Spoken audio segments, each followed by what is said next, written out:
Hello, if you're watching this right now, it can only mean that you've enrolled in an online history class at TCC. My name is Dr. Ryan Pettengill, and I will be your instructor for this semester.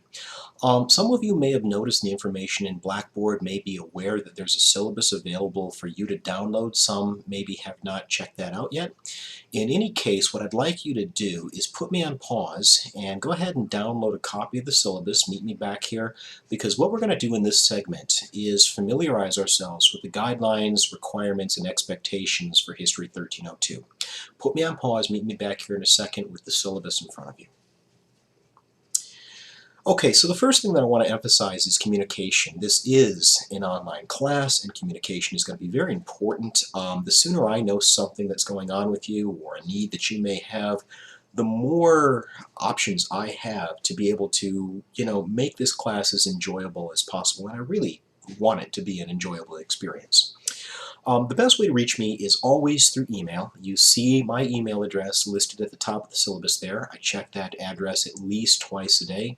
I would like to think that if you sent me a message between Monday and Thursday before 3 o'clock, I'll respond the same day. Probably going to be a little slower after 3 and on the weekends, but I would like to assume that I'm available to be reached at that point too. My office does have a phone. You see the office phone number at the top of the syllabus there. Go ahead and call me if it just makes a little bit more sense to call and speak directly. There's a mobile phone that I've listed for your convenience, but please use this mostly, if not exclusively, for emergency purposes. I wouldn't have given it to you if I didn't want you to reach out, but if this is just a matter of, hey, can you take a look at this paper before I turn it in, or a real general question that I could probably get to through email, it's preferable on my end, and probably yours too, that you just use either my office phone or email, okay? This class, History 1302, is the second half of the U.S. History Survey. Some of you may have taken History 1301, some of you may have not. I, for instance, took 1302 before I took 1301, and I have an advanced degree in history, so it's not like a math class where you need one before you need the other, and you can't have the other before you have this one. In any case, I was trained as a labor historian, meaning working class, labor history. This is really important to me for my own personal research purposes. It also sheds a lot of light on how and why I approach the class in the way I do. But more than anything else, I think it really says a lot to how I approach the class in terms of who we really emphasize. Of course, we're going to talk about people like Teddy Roosevelt and Dwight Eisenhower and Lyndon Johnson and presidents and great senators and military history and, the big players and movers and shakers in American history. But one of the things that I emphasize again and again are the role that ordinary, average Americans played throughout American history. Workers in particular.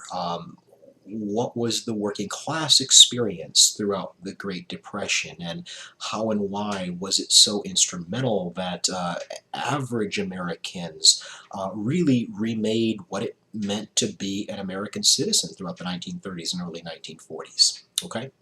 And so I'm hopeful that this experience is not only a positive experience. I really want you to have a good experience in this class, but I hope that it really does answer a lot of questions and shed a lot of light on what it means to be an American, how we got to this moment in American history, and I'm hopeful that when the semester ends, you have a good understanding of how we got to this moment. That's terribly important in a democracy, and I'm hopeful that that's one of the things that we accomplish in the next several weeks.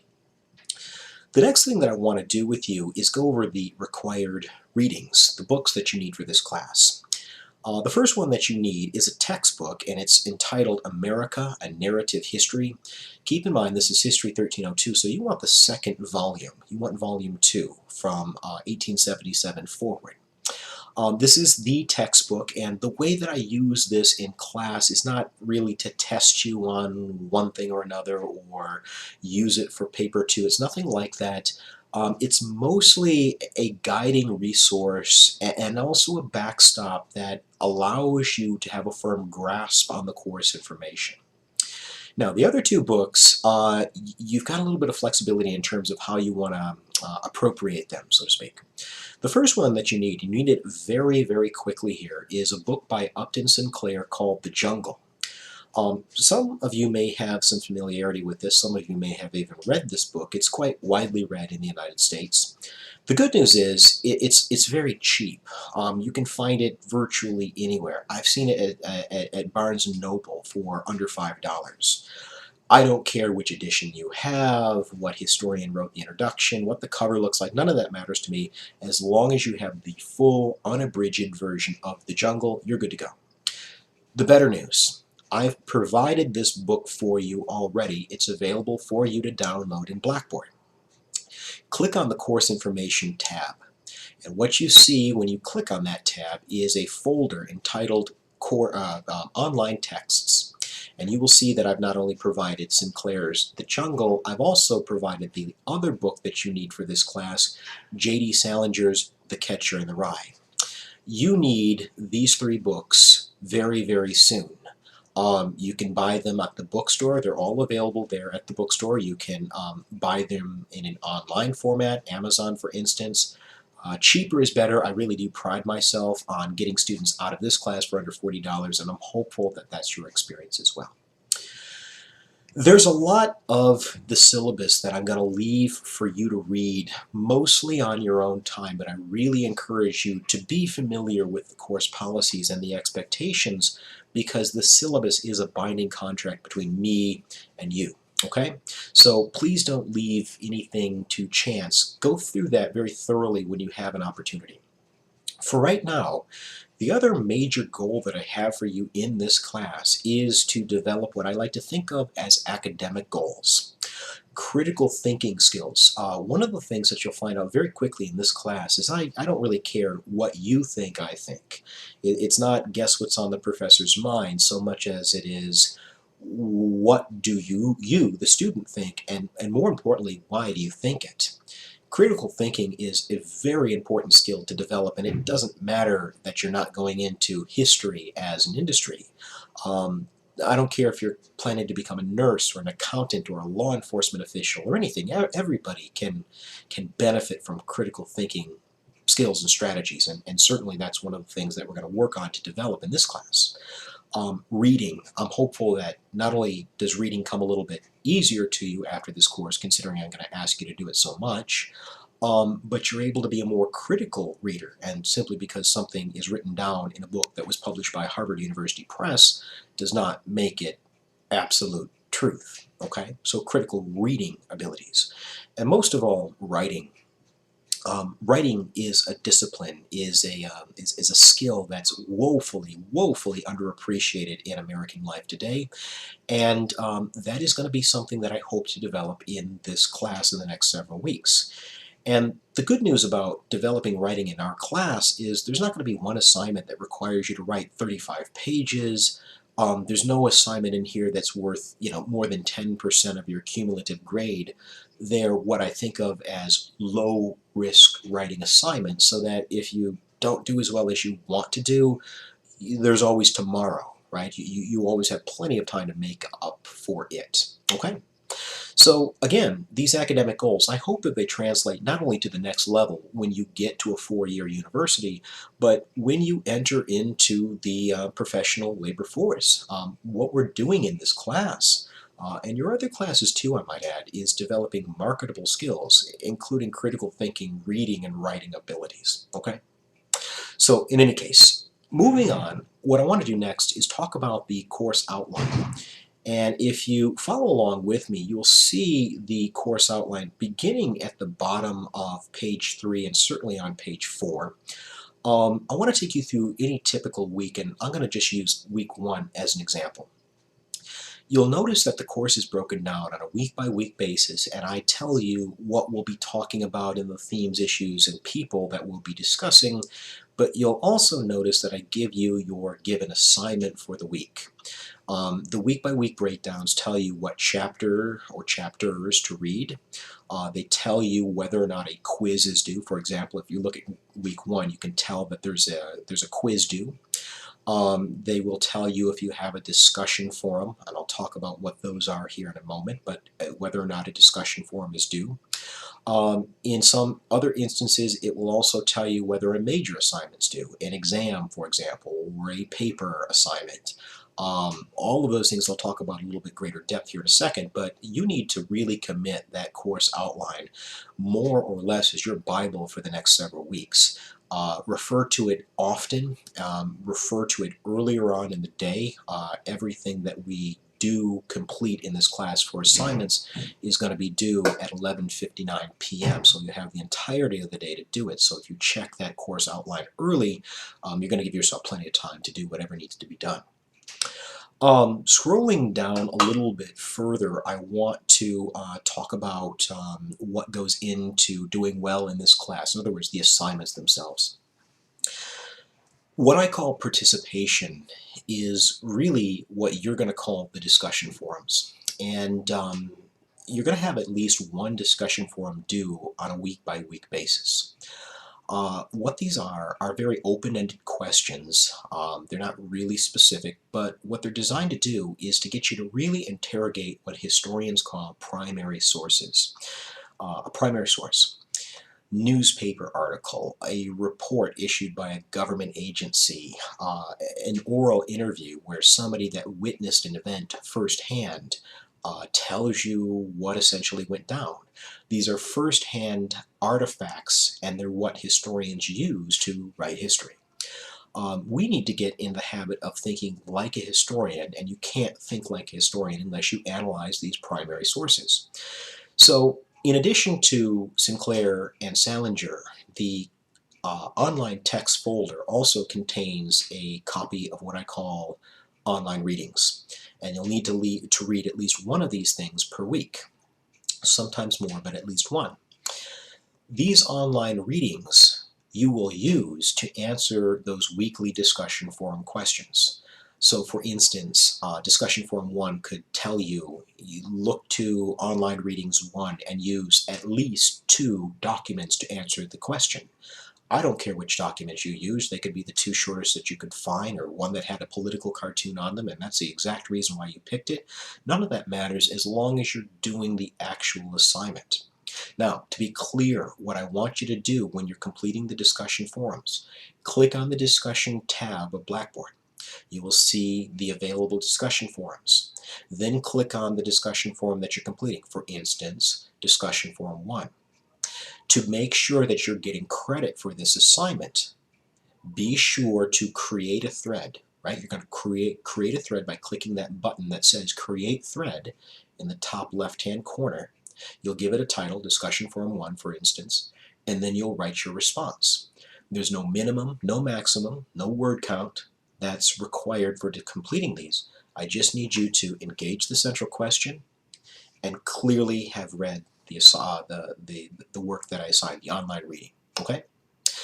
So, without saying this directly, this is an assignment that you can do very well with without putting an awful lot of time and work into. Participation in those discussion forums is what I might think of as a very accessible aspect of the class. Another very accessible aspect of the class would be quizzes. You won't have one of these every week, but they are relatively frequent throughout the semester. I'm going to give you 6 quizzes throughout the course of the semester. Each of them are going to be worth a maximum of 3 points. Okay, 3 percentage points of your cumulative grade. You've got a quiz that's due this week. I give you 6 quizzes, and you're responsible for 5. Now what that means is 2 things. Number 1, if you miss a quiz, it's still entirely possible to do every other one and still score a possibility, or a total of 15 out of a possibility of 15 points.